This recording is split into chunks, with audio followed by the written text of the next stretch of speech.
Hello, I'm Patricia Lee, and I Yes. am happy to be interviewing you, Dr. Mayberry. Thank you, dear. Yes, we're happy to have you here. And this video is for the Alachua County Community Remembrance Project, Truth and Reconciliation. And we are so delighted that we have Spark as our partners, the Samuel Proctor Oral History Program. And of course, we're appreciative to the Alachua Public Library as well as a partner in helping us to make this historical film. And we would like to start off by asking just a few background questions. And could you tell us where you were born and your parents' name and what they did for a living? Yes, I was born in in Porter's Quarters in Gainesville. And I was later adopted. And was my biological mother's first cousin adopted me and two other siblings. And I was reared in Jonesville. And that's where I stayed until I got 15 years of age. And I left home because I got tired of working in the back of field and Mama was taking all my money. So I wanted my money. So I left at the age of 15. Yeah. Yes, I understand that. And a lot of people don't realize that Jonesville is part of Alachua. They think it's Gainesville. Yes. And the people of color that lived in Gainesville actually went to school at Hammond here in Alachua. Definitely. And Newberry. Yes, exactly. They surely did. And actually, they're starting to call it Newberry now. Yes. Okay. So, can you give us your parents' name? Yes, I'm sorry. No worries. My Azet Perry and SMA Perry. Okay. You mentioned you had siblings. Can you tell me their name and ages? Yes. Arthur Lee, whom we call Sister. She's in her 70s, and she still lives in Jonesville at the home place. Okay. And my brother Lee Ortiz lives in Virginia, and I can go on and on because it was 14 of us, and by us being adopted, I don't recall their ages. Exactly. But my older brothers that I can remember, J.C. Leotis Mayberry, J.C. Mayberry, we're all in our 70s, and then my older sister, Lucille Miles. She is pushing. She's in her latter 70, almost 80, and she lives in Gainesville. But I come from a big family. Yes. Okay. Very good. Back in the day, large families were required for picking tobacco and tomatoes, oh, you better believe beans, it. and all of that. Yes. So that was not uncommon. Yes. So, what do you remember about your grandparents or great-grandparents? Well, I didn't. My grandparents was deceased. Well, my grandfather, my mother's daddy, he passed on when I was a child, but I do remember my grandmother, and she passed in 50, I think it was 54, and but I mostly remember my great-grandmother. My great-grandmother was named Peggy Camps, Peggy Henry Camps, and of course, I never knew her to work. I think she was a housewife all her life. Her husband had died, and she came to live with us because she was old then. And when she passed, she was like 112 or something like that. But she came through the lynching era And of course, me being the youngest in the house, she would sit down and pour into me names, situations, what happened, et cetera, et cetera. She was the daughter. Her parents were slaves. And of course, she would tell me long stories, yeah. Yes, like my great-grandfather, same situation. Yeah. You mentioned the name Henry, and that's interesting. One of my sorority sisters is Henry, and she lives in Jonesville. Dr. Barbara. Barbara Henry, yes, exactly. Yes, You guys might be very well. Yes. We live right down the, we was in walking distance. I stayed more at her house to her mother than I did at mine. That's incredible. Yeah. So. She's relative. Can you tell me where you attend elementary school, middle, high school, and college? Yes. I started out back then. It wasn't kindergarten, but I started out at Newberry Elementary, all segregated school, and which was adjacent to the Lynch Hammond. Now I can tell you some long stories about that. But I went there. That school went from 1st grade to 8th grade, and of course, leaving there, we were bused to Alachua, to Mabane. Well, I came up here to Mabane, and I think I stayed here a couple of years. Then they was ushering in desegregation. You were not mandated, but up here in Alachua at A.L. Mabane, they were encouraging some of us to go to the other schools, and Caucasian schools. And of course, during those days, we were very fearful about that because as children and growing up, we was reared to stay in your place. Yes. And that's all we knew. And quite naturally, we were satisfied with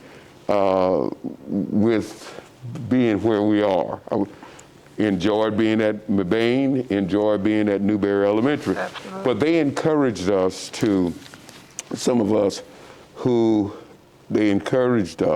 those of us who they felt especially had the academic stability to go to be a positive representative of our race. And of course, I ended up, a few of us did do that. I ended up, because I always loved challenges, and I ended up going to Gainesville High School to help further integrate the schools. I remember those days because I was in that as well. And we had a few from Mabane went to Santa Fe, and 1 or 2 went to Gainesville High School. And with that said, can you tell me were there any teachers or other role models who had a special impact on your life? You better believe it. At Newberry Elementary, believe it or not, the lunchroom teacher, not the lunchroom teacher, but the lunchroom manager, she was Mrs. Joanna Locking at that time, and later became Mrs. Joanna Clifton. She was one of the world's best cooks. And she influenced my life. In fact, when I was in going to elementary, my daddy had a 2nd grade education, my mother 7th grade, and it wasn't a push for education, it wasn't a push. So I only went to school for social purposes and to eat French fries, hamburgers, and cinnamon rolls, and to play PE. And so, of course, I was the biggest thing probably at the school. I was big and fat and stuff and clumsy.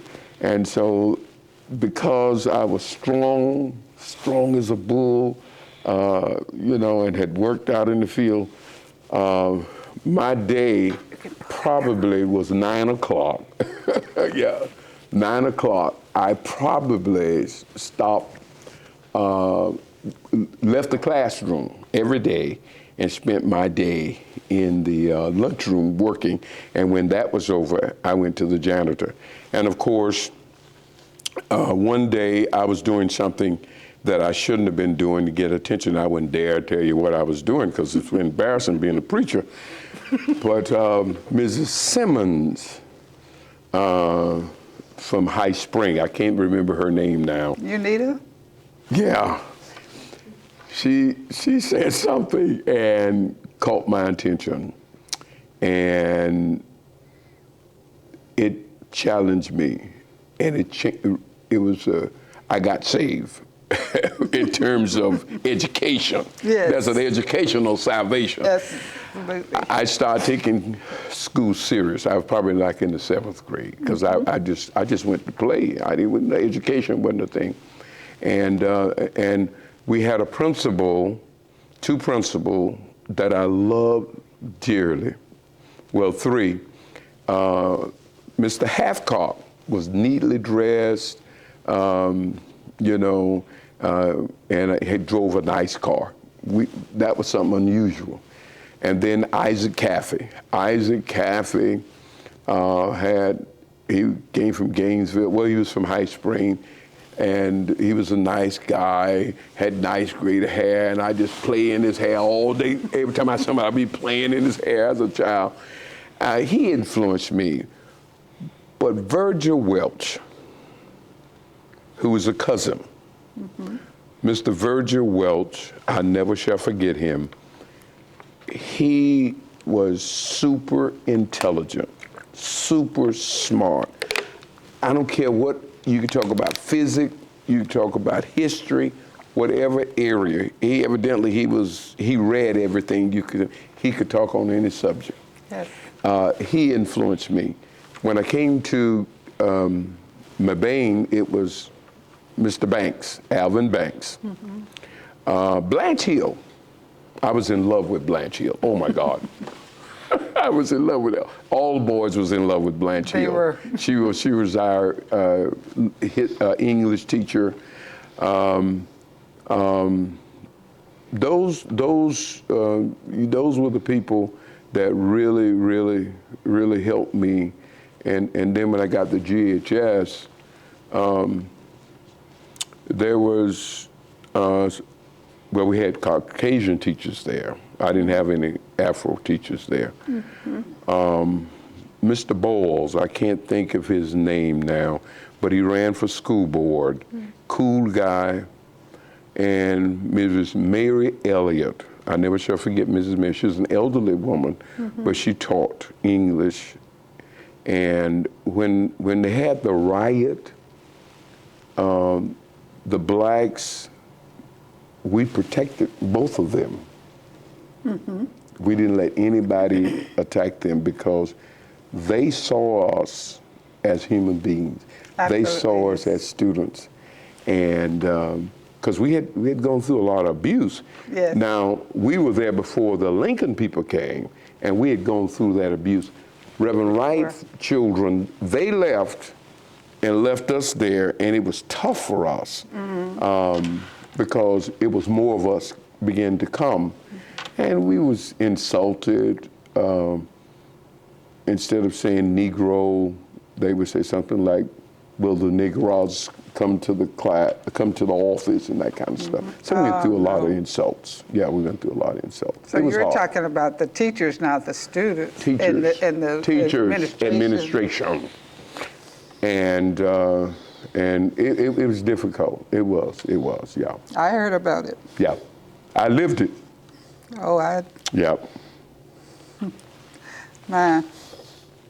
So, tell me about your post-high school education. Oh, I get to talking so much you have to bring me back on course. That's okay. Well, I left home at 15, as I told you. I started taking school serious, but they still didn't gear me towards when I got, they still didn't gear to me beyond high school. It was vocational.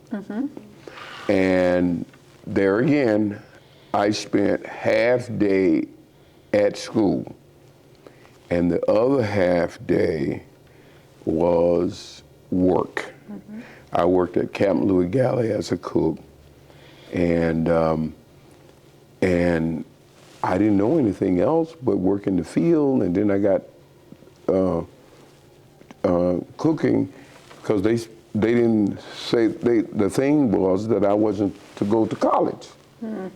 You know, I wasn't, you know, I'm not the person that would go on to college.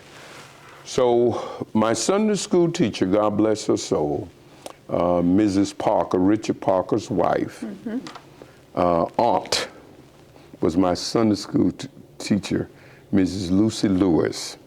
She taught Sunday school. And she said to me, Willie, what are you gonna do? Well, my mama and my daddy only had 2nd grade, my mama only had 7th grade, and they didn't push education. I said, I don't know what I'm gonna do. And she was working in some folks' home. She was working for professors at the University of Florida, Dr. Langford. I can't remember the first name. I used to know the first, but Dr. Langford. He was a professor, distinguished professor. She got me hooked up with Dr. Langford, and they had me to fill out the paperwork.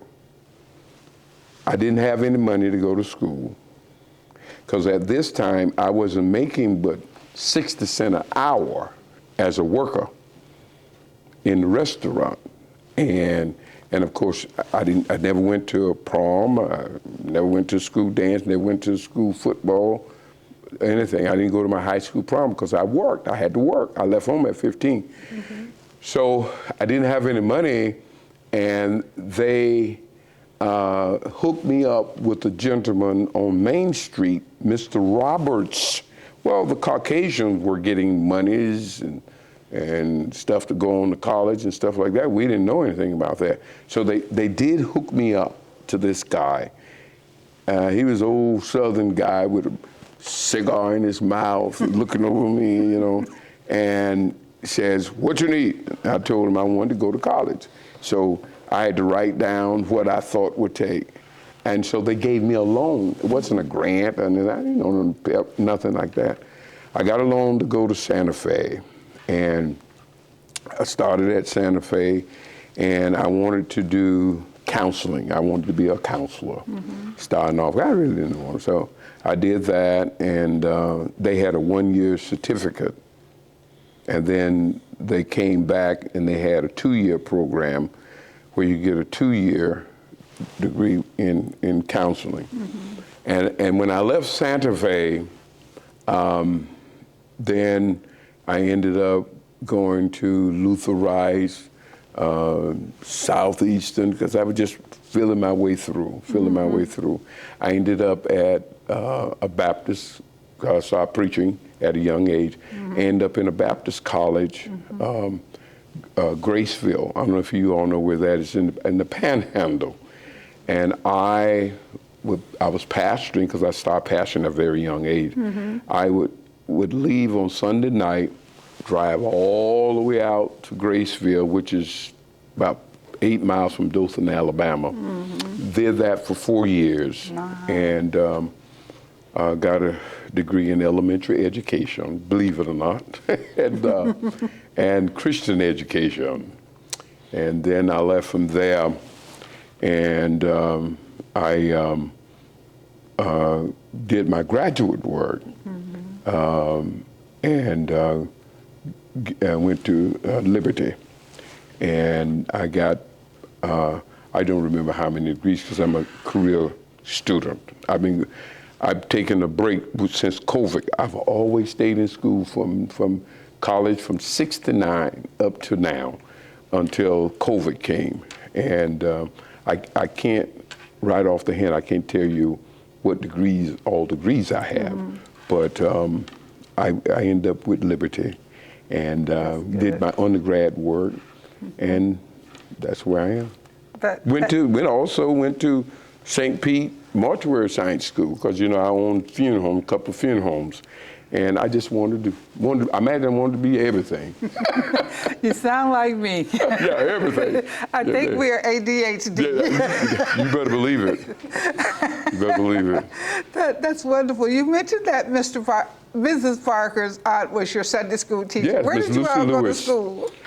Church. My church. Yeah. I grew up at 4 O'Clock Baptist Church right on 26. Oh, yeah. Right on the highway. And Barbara's church. Yes. In fact, that was the first church I pastored there. Oh, okay. Yeah, I grew up there as a boy, and I ended up pastoring there. I think. Yeah, and that church had a great history. That church probably, more than likely the oldest church in the state of Florida, because it was a Caucasian church.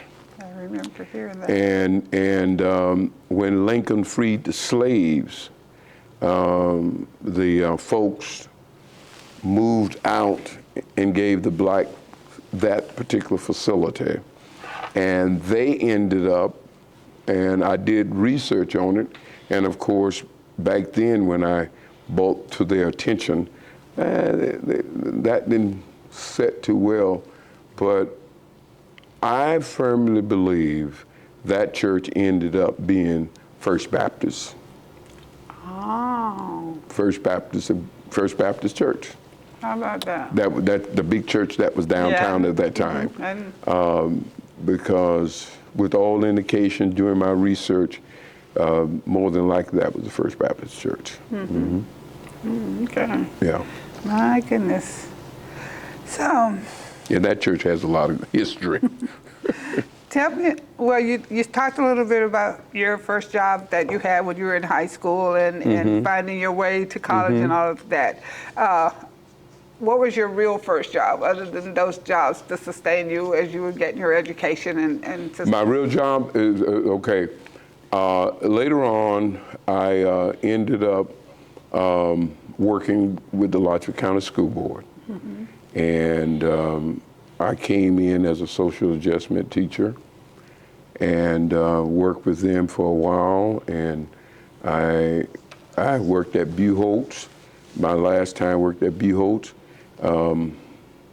I taught special education. My last year working with the Alachua County School Board. I worked with the CEDAR program. And I stayed there for a little while. And they start cutting back on staff, and money began to get tight. I can't remember who was President, Reagan or Nixon or somebody, but the money began to get tight. And therefore, I left my job. I gave up my job because I was bivocational. And I felt that why let folks that needed to work and didn't have no other income. Right. And I had income. So I walked off and gave up my position as a CEDAR worker. And then I ushered into, I worked with the Boys Club for a little while as one of their workers and counselors. And then I ended up pastoring, went into pastoring full time. Hey, and that's how it was, yeah. Okay, so I'm going to ask a little bit about your family. Can you tell me when and where you were married, how you met your spouse, and which one? Oh. We'll let you decide that. All right, okay. My children's mother, I was working at Buholtz, and I was working as working Filton as a dean counselor / I was monitoring the last week of school, and this young girl was out walking, and of course I was threatened to suspend if she didn't go to class. And she insisted that she had gotten out of high school and had just finished high school. And so I knew her brother. He and I went going to school. And I ended up asking her for a date. She had never been out on a date before. And I went to pick her up. Her parents and family were so excited because here's this guy that working at the school, and here this, you know.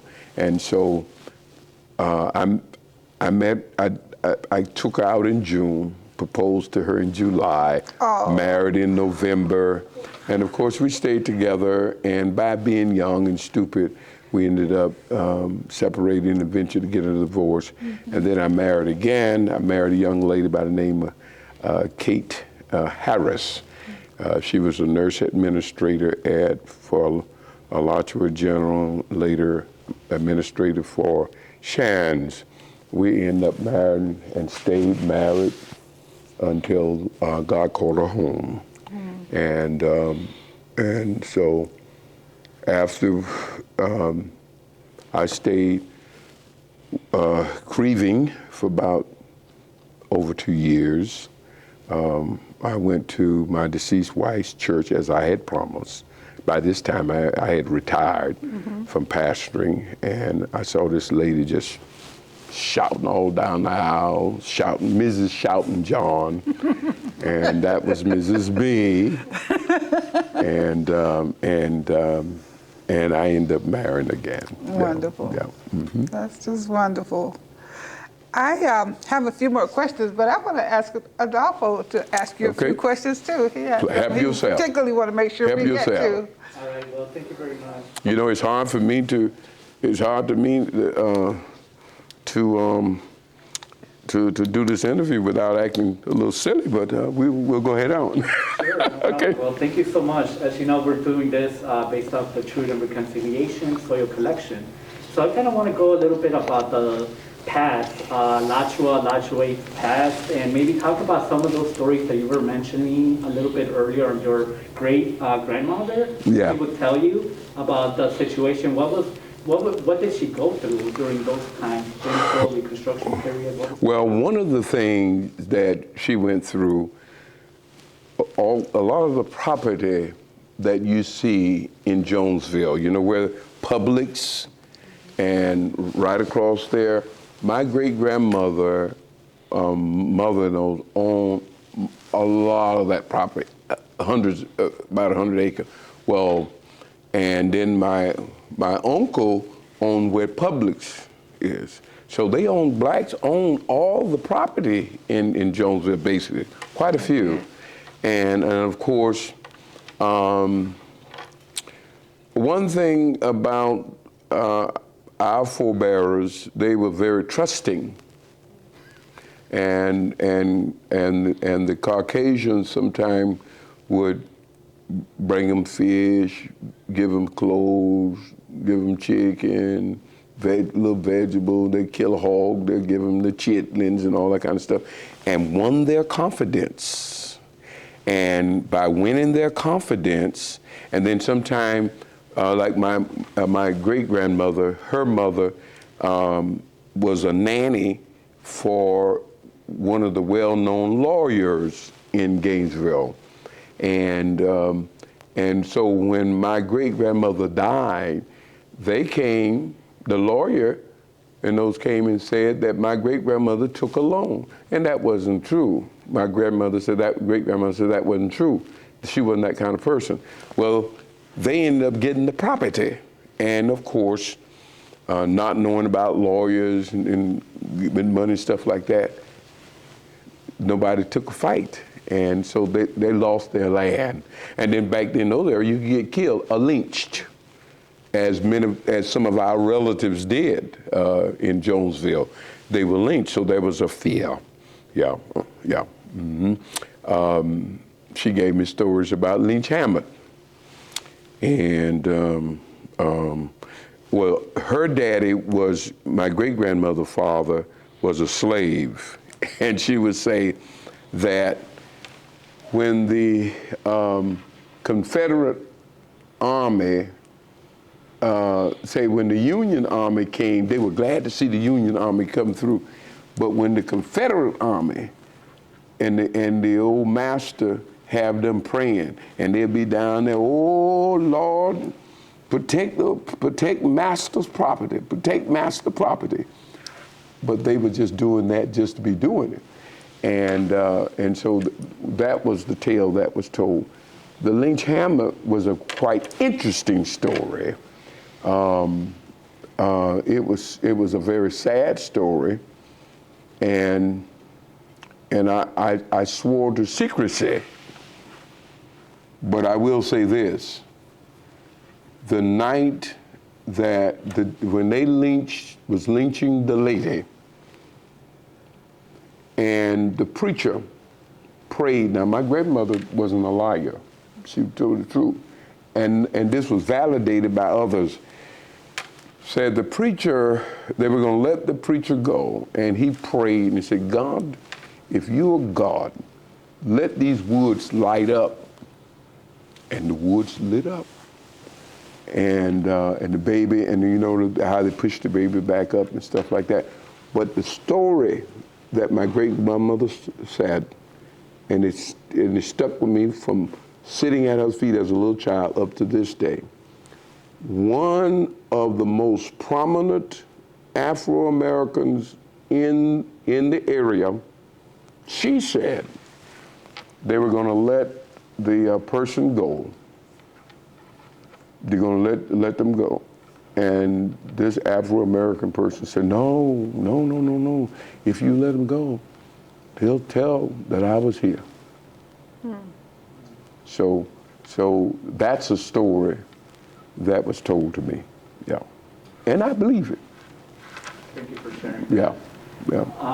In your experiences, or even with your parents' experiences in this area, in Alachua, or anywhere where there were during that period, did they have any confrontation with the clans, or what was the function of the clan in this area? There was a book that was written years ago about black folks called the Adjusted Americans, and what they would say is that you can tell in New York and Washington, you can tell the maids, because they were dressed up just like they was very eloquent people and stuff like that. So it is with the clans. You didn't know who was a Klansman. You had judges, you had lawyers, you had the police officer, you had the person that lived right next door that would bring you food. You never knew who they were. You know what I mean? Because it wasn't so much as the one that wore the hoods, because the one that wore the hood, but it was the one that didn't wear the hood that you had to come before during the week and all that you had to do business. They were the ones that was the problem as well. Mm-hmm. Yeah. And I never shall forget the story behind the young guys that was fresh in my mind, and the blacks felt like it was injustice, but you couldn't do anything. You had nobody. You didn't have nobody. You know, the NAAHP was no such thing. Them going around and they weren't doing. But they're coming up as a boy, a young boy. I remember the guys that they accused of molesting the judge's daughter. And they killed those boys. But the story was told that the judge's daughter was going with the boys. You know, my uncle was a daredevil, and I never shall forget, before integration, and he always was bold. Now, he grew up in Jonesville, my mother's brother, and he would date Caucasian ladies. And just like the old master was curious about the Afro-American women, the Caucasian women were very curious, probably even more so about the Afro-American men's. But he went in this restaurant downtown on University Avenue, and they threw him out the window. He was in there with this white girl. They threw him out the window. Yeah. Yeah. Can I ask, those two boys that you were talking about, were those the ones at Dunbar Academy in Fort Myers, or was that? No, here in Alachua County. Okay. It was Alachua County. I think one of them was a Lundy. I can't think of the other young man's name, but it was two of them I remember, yeah. But the old, my mind is vaguely remember, but if you search the records, it's there. Yeah, it's there. Mm-hmm. Yes.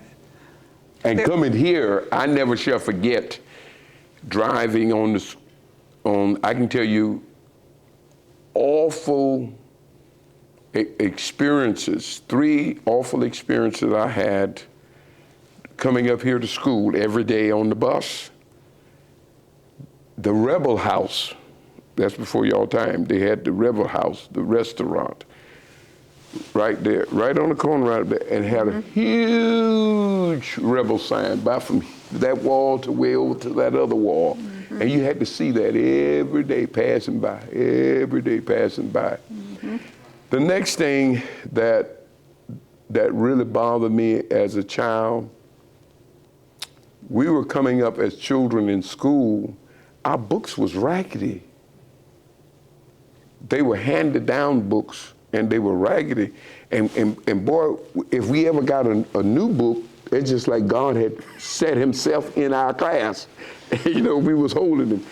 And we'd be shivering and it'd be cold because it had no adequate heat, no air conditioning. And our buses, because I was transported in, the buses were so raggedy. I mean, they were rattling and shaking, they break down, and we'll have to walk from Newberry to Jonesville. And they get the new bus, and then we get the old one, and the children would throw rocks at us, passing by, they'd be throwing rocks at us in the bus. And those were some difficult days, and you go downtown to the courthouse, and you pass by that statue. I saw that statue all my life. But if you had to go to the bathroom, it was so degrading. I hated going to that bathroom. We had to go down in the basement for us. It had color on it, and the smell, they didn't clean it, and it was just awful. And if you went in a store, they'll follow you round and round, round and round, because you say you stereotype you're going to steal. And it was tough. As a boy, when I get out of high school, I got marks right here still, calluses in my marks there. I would go and rake yards every day and all day on Saturdays. What really crushed me as a child is it would be cold winter and they would bring me my little dinner, and I was glad, I was glad to get the little dinner. But then I would look out, I'd be out there in that cold, it'd be raining, it'd be cold. I couldn't come in. And I can come to the door, but I couldn't come in. And I looked in there, they had the windows open, and the cat in the house, on the table, eating from the table. And I'm outside. And I said, wow, as a little young boy, because I've been working ever since I was 7 years old. As a young boy, I says, I'm not even as good as an animal. And I imagine that's what determined me to be somebody. Mm-hmm. To be somebody. Yeah. Destined to be somebody. Yeah. That's incredible. Yeah. And that's the same age that you were going to elementary school right across the street from Lynch, Hammond. Oh, yeah. Were you aware when you were at that time as an elementary schooler, you were aware of what happened? Oh, of course. Of course. I can tell you some horror stories about Lynch Hammond. Now, I'm a man. That area is a cursed area. We would be there. This is the God knows truth. You can ask anybody my age, a little bit younger or older. They'll tell you, they'll verify this story. We would come for plays at night. And you would see trees lighting up and things, weird things going, spooky things going on in that particular area.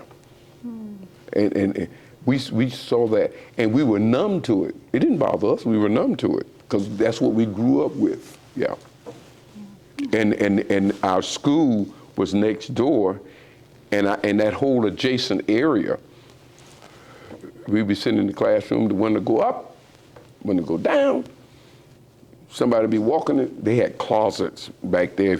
If you're being punished, they take you in the back for the closet. You put your clothes up. Somebody be walking up there. So it had some history there. Yeah, yeah. I knew about Lynch Hammond. Yeah. Every time I go to Newberry and I pass by that area, I cast my eyes there. Lynch Hammond. You can't forget it. Can't forget it. Not somebody my age. You don't forget it. You don't forget it because. My relatives, my blood, shed their blood in that area, yeah. And because their blood was shed, yeah, it landed at my feet. And by landing at my feet, it became transit, and it settled in my heart. Yes. You can't forget it. Incredible. Yeah. You've had experiences quite similar to my own. Yeah. And some serious challenges. Can you tell me how those challenges made you the person that you are today? Well, you know, I was tagged as somebody that was not going to make it, wasn't going to go. I have problem with the University of Florida to this day. I have not forgiven the University of Florida. And I imagine before I go to heaven, I got to repent.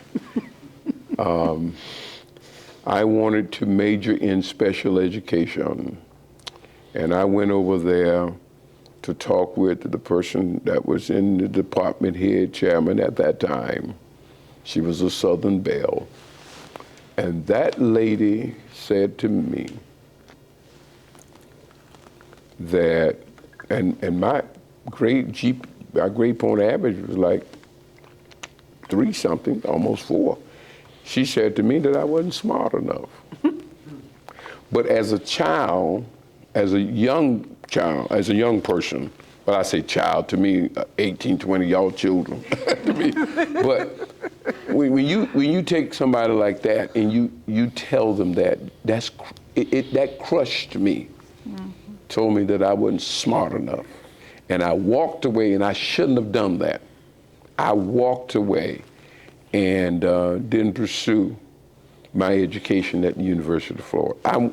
My intent was to do my undergrad and my grad at the University of Florida, at home, where I lived. But because that was said to me, it crushed me. And that's the way it was. I wasn't like Judge Mickles and the other young, and imagine if I had parents was there to push me and say, no, don't, come on, we're gonna make this work. That didn't happen, yeah. Yeah. So that was one thing that made me to determine that I was going to be somebody. I had a rough time coming up as a child, very impoverished,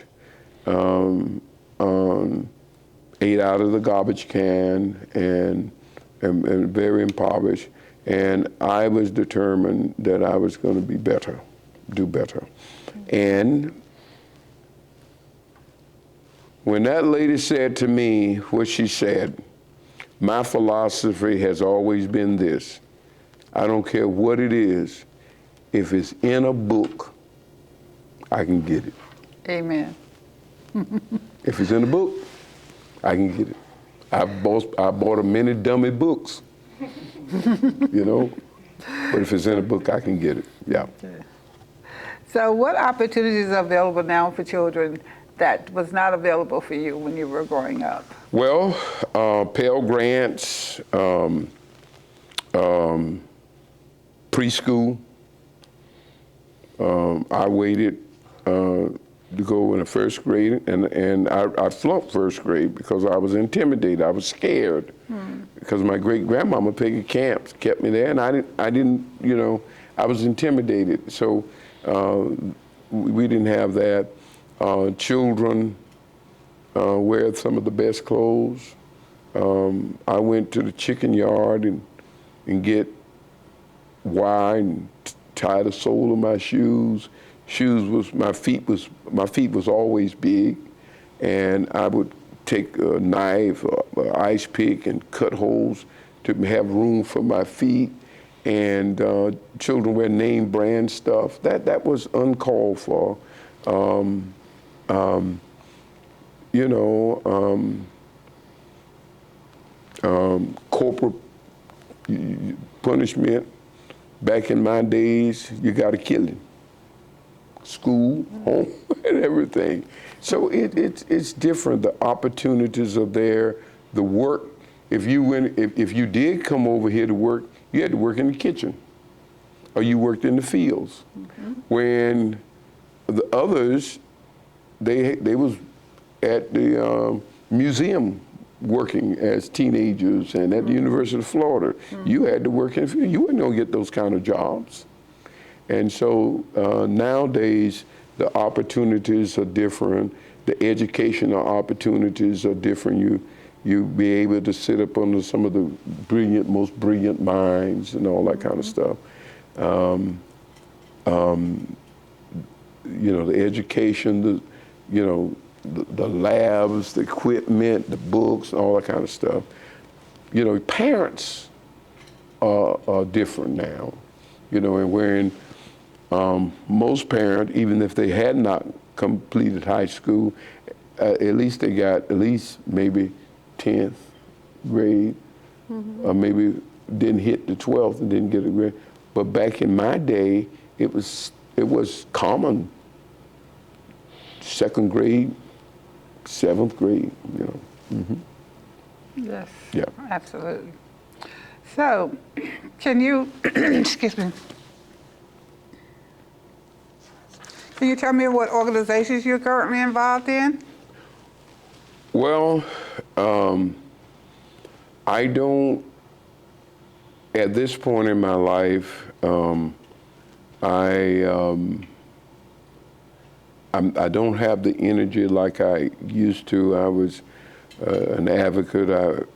Back in the day, I was the youngest person they had to bring in desegregation. I came into town and I got on the Human Advisory Board. Rosa Williams, she was very young during that time, even I was much younger. And Gene Chalmers and those, the guy that helped brought in Haven Hospice, and those guys, you know, I was involved with that, getting Haven Hospice in, and all those kind of stuff. But as time has grown, you know, my fight with cancer and stuff like that, the energy is not there. And so I let the younger pastors, younger folks do it, but I sit at the feet and I'm an equiper now. I share, pour in and get others to move forward and do it. But I'm not into many of those organizations because I can't make the meetings. You can't drive at night. You shouldn't be driving at night, that kind of stuff. So, life is making an adjustment as you become as a senior. Yeah. Mm-hmm. Yes, absolutely. Do you feel it's important to be involved in the community? Oh, by all means, because there's so much going on. You need to be a part of it. Now, even though I don't get around, but you better believe it, I still do. I make calls.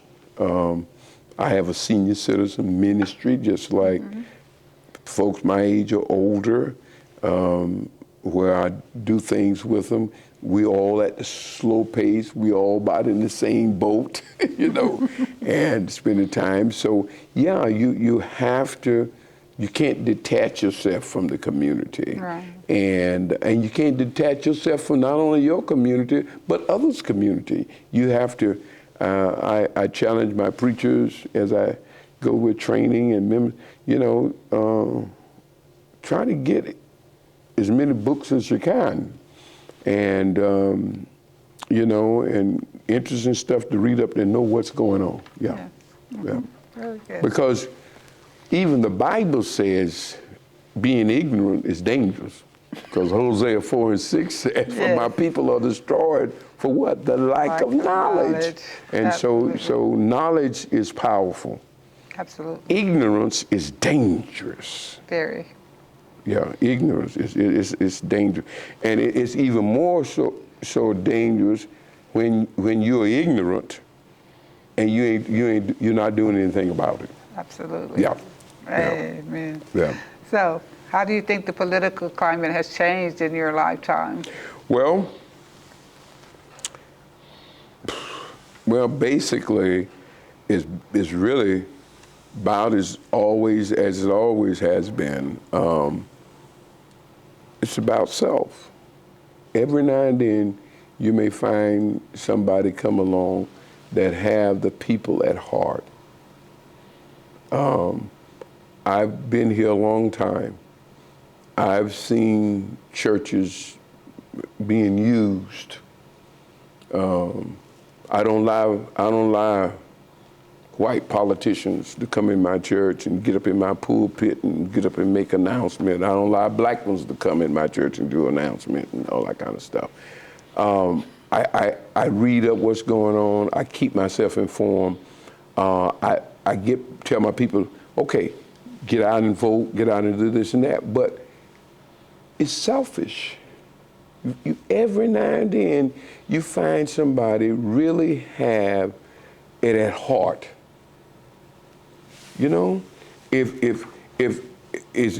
Are you in the position because it puts your name out there? Are you in the position because it's increased your income and you can get a retirement for the rest of your life? You get benefits and none of us get benefits.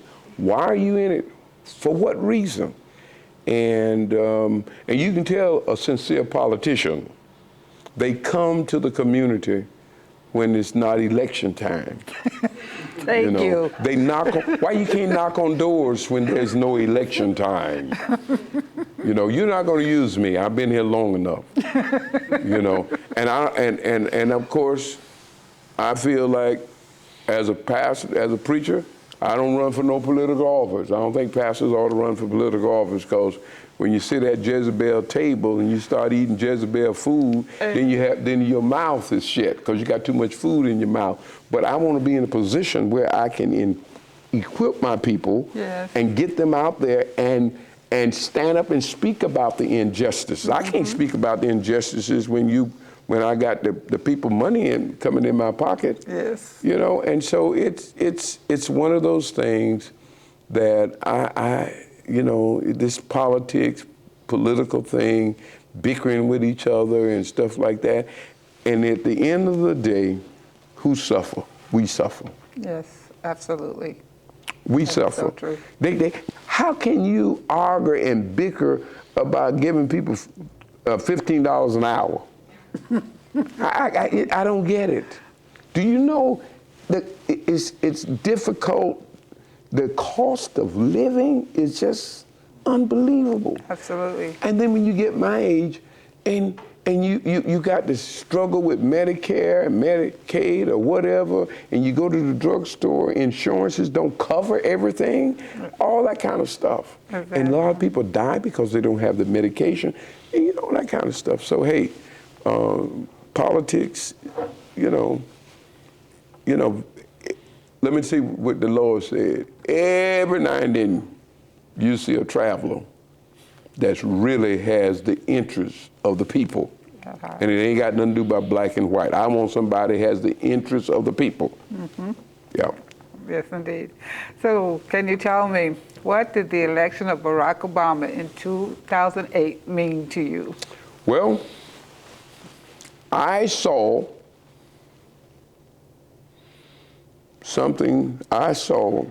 what was said to me as a boy came true. Black people prophesied that we would have a black president. I thought they were crazy. It didn't make any sense. But it was prophesied before President Obama was born that we would have a black president. And it was also prophesied that this is what we were told as coming up. The bottom race will come up to the top. Mm-hmm. And I was reading a book and I was listening.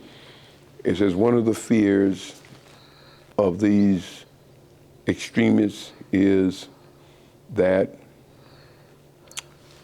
the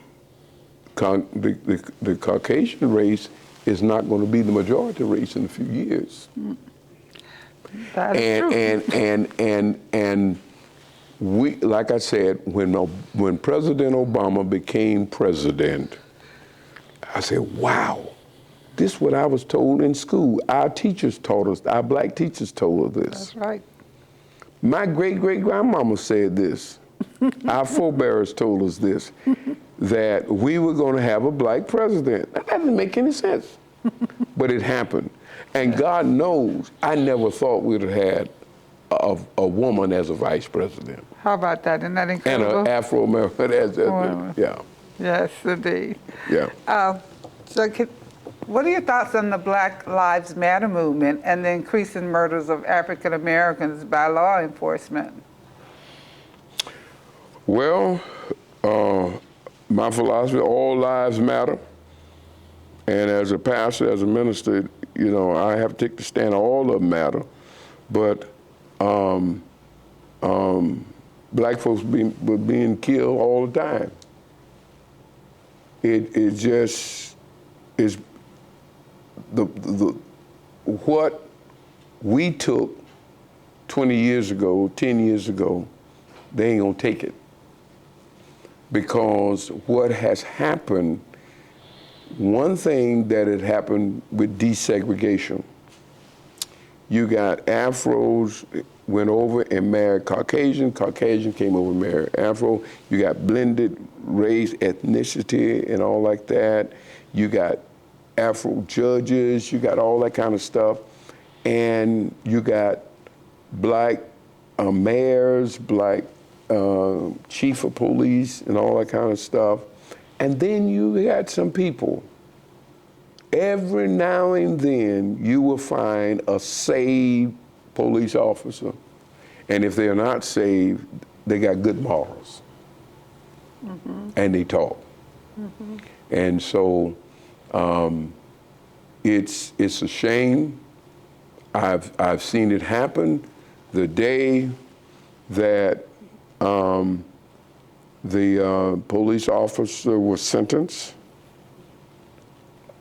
I was driving. I had just bought a truck about a month, and I wasn't used to driving that truck, and I'm still not used to it. It stayed parked. It's been parked ever since I got this ticket. I never had a ticket. And I'm driving, going down my road, and I wasn't paying because I'm not used to this car. And the man stopped me. And he said I was doing 43 in a 30 miles an hour. Well, I wasn't going to argue with him. My daughter said, Daddy, don't get off the phone, don't get off the phone. Mm-hmm. The officer, now watch this, the officer approached my truck, which is one of those fancy trucks that I don't know how to use, but he approached the truck and he was so engulfed in the truck. He wasn't into, but sir, you're breaking the law. You did this. Oh, this is a nice truck. Oh man, this is a nice truck. He's going all over, looking at the truck, feeling on the truck. How long have you had this truck? Whose truck is this? And he wrote me a ticket. I never had a ticket in my life. Oh my. And now wait a minute, come on now. I have gone down that road, I don't know how many times. I've been, for 20-some years, I moved out southeast, 20-some years. I've never seen anybody get a ticket on that road. But that particular day, I got a ticket, and they be zoom, zoom. And here's an old gray-headed man. And I said, man, oh, officer, I'm so sorry. I got a truck, I'm not used to it. I've never had a ticket before in my life. Now, if his mama, what you think would he have done with his mama? What do you think he would have done with his brother, if that was his brother or one of his friends? Gave them a verbal warning and send them on their way. Say, well, Reverend, just be careful, slow down. But I got a ticket. I got a ticket. So it still exists. It's like that. Yeah. I have to share this. Yeah. Because it's analogous to your question, to give some history. Yeah. I spent my first semester of college in Miami, and I met a young man from Alabama. He was a teacher. Yeah. And it was his first year teaching, and you know, he went out and bought this nice car. Yeah. And when he started telling me the story, I started laughing because he said, I drove this nice car to Alabama home to show my family and friends. He said, I was coming back. I said, boy, you crazy, you drove that car to Alabama. He said, the police stopped me. Yes. And but he put the boy on it. Maybe he didn't call you boy because of your gray hair or because of the times. Boy, whose car is this? This is my car, he said. Yes. And it was his car.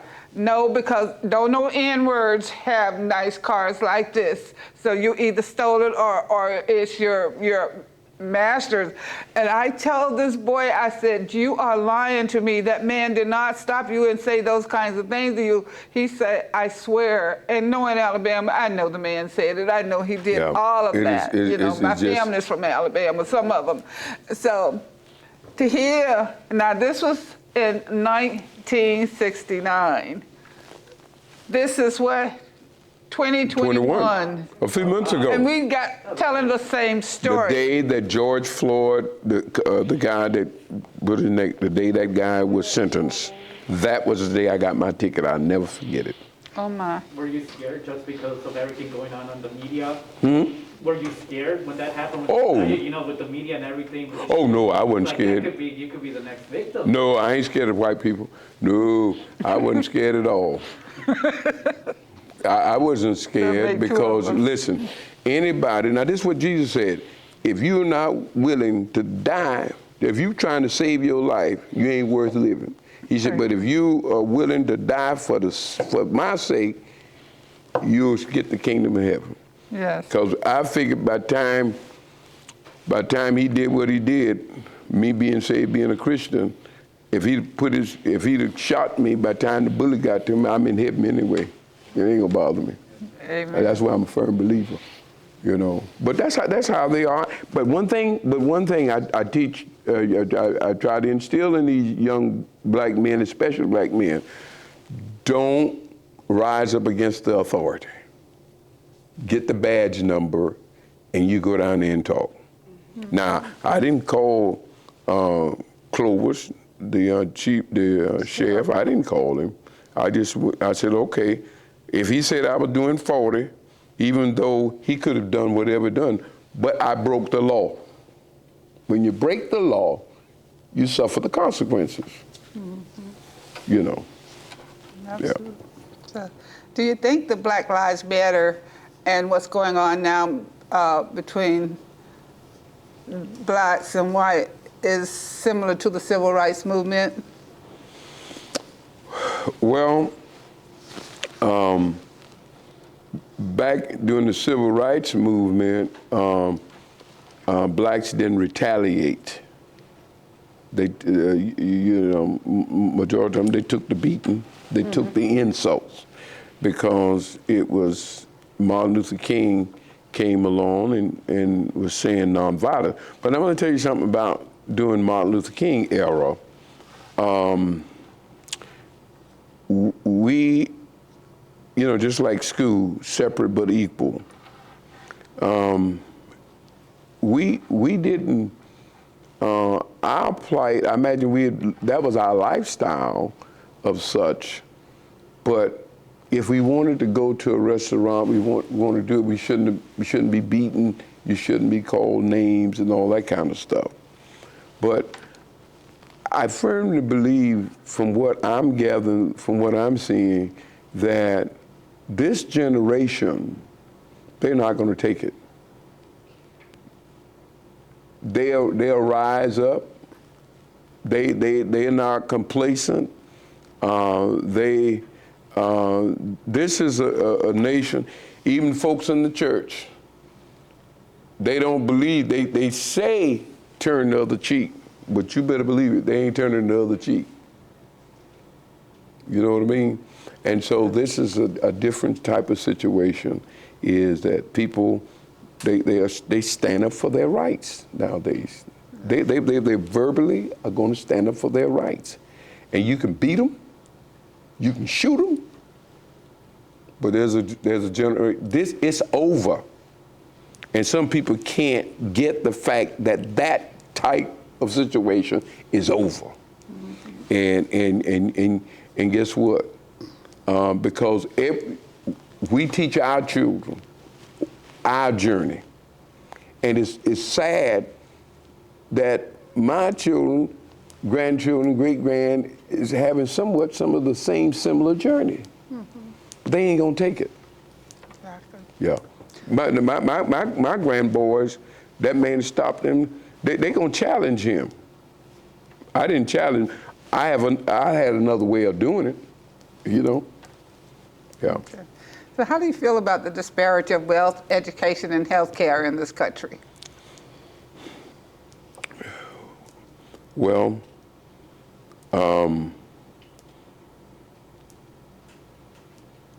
I say this. When I take my car to the station, they rip me off. If I go to health, about health, go buy my prescriptions and stuff like that, I get ripped off. And I say these words: I wouldn't want to live nowhere in the world. I don't want to go back to Africa, where my roots are. I don't want to go to South America. I want to stay right here in North America. I want to stay here. I want to die here in Alachua County. But I also say this: when I go through this kind of stuff, and it's not right, we get ripped off.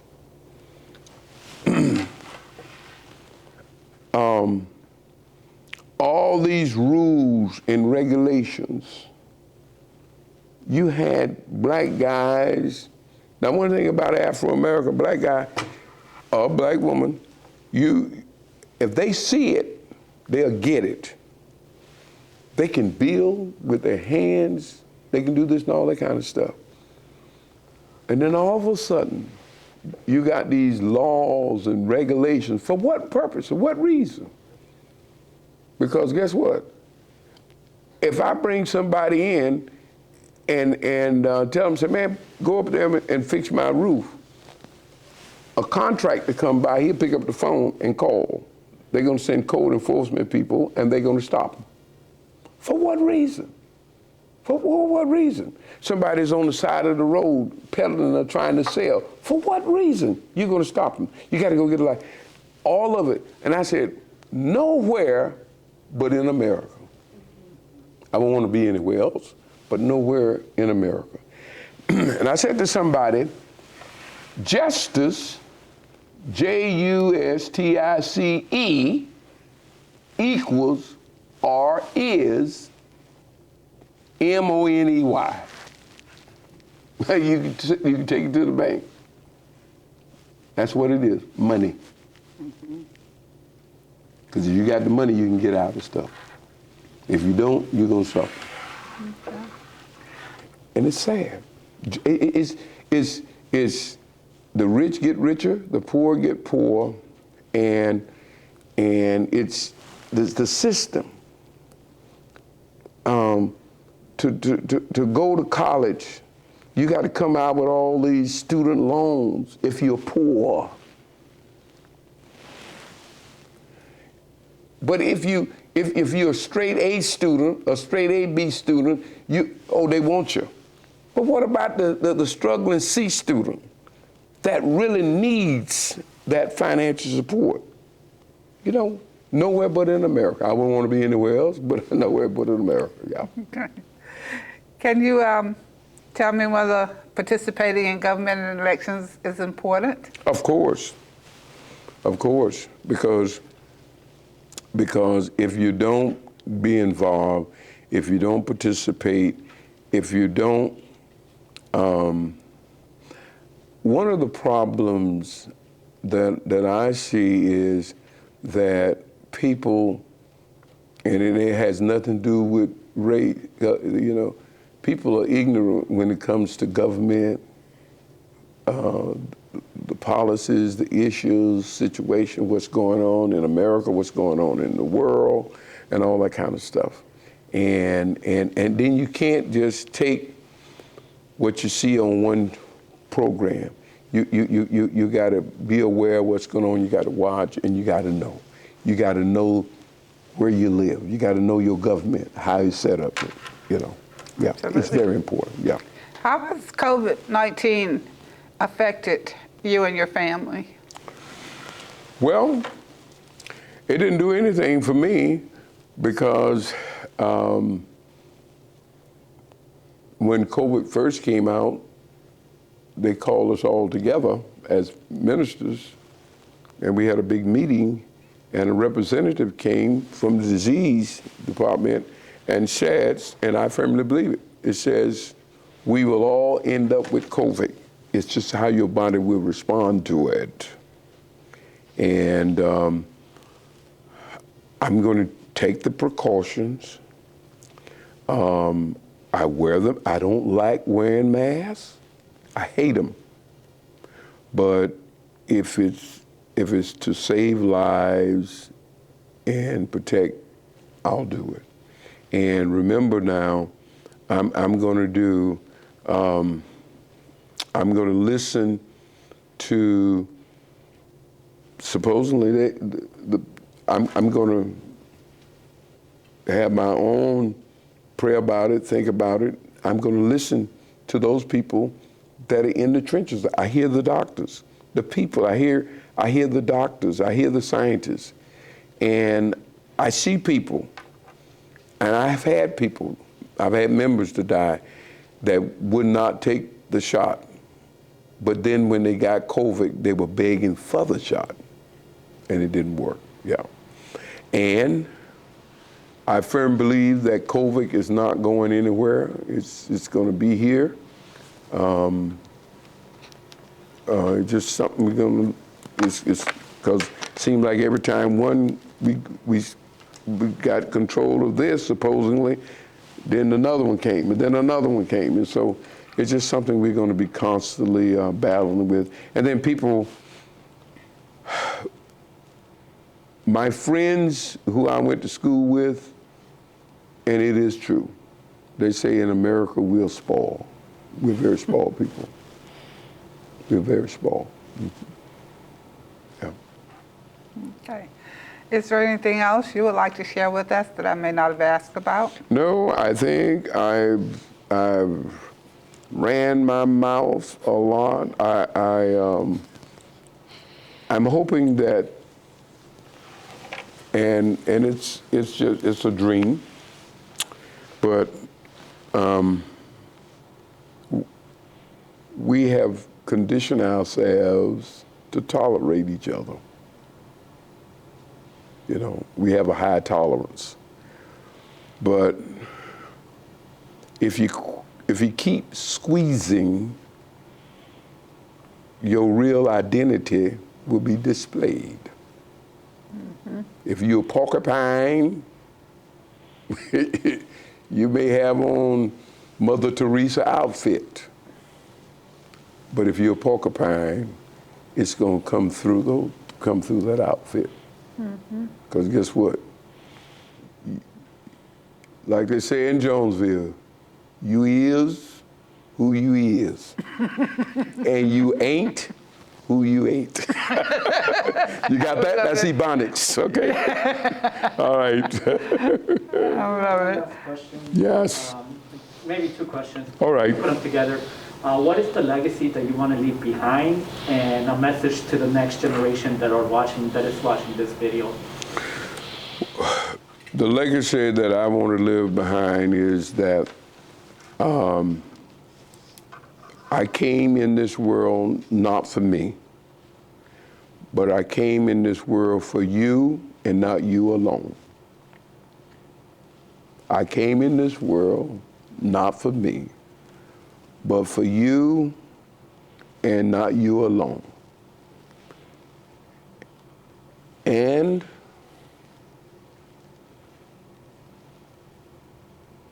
I pray that when I'm gone, that I will live for a long time. Yeah. Beautiful. And that's what it's all about. Yes. When I'm gone, make sure that you will live for a long time. Mm-hmm. I'll be gone after a while, but you remember this old man with the stick. Trust me. Yeah. Thank you, Reverend Mayberry. Thank you. That was absolutely wonderful. Thank you. We want to thank Samuel Proctor. Yes. Staff again. They are magnificent. Yeah.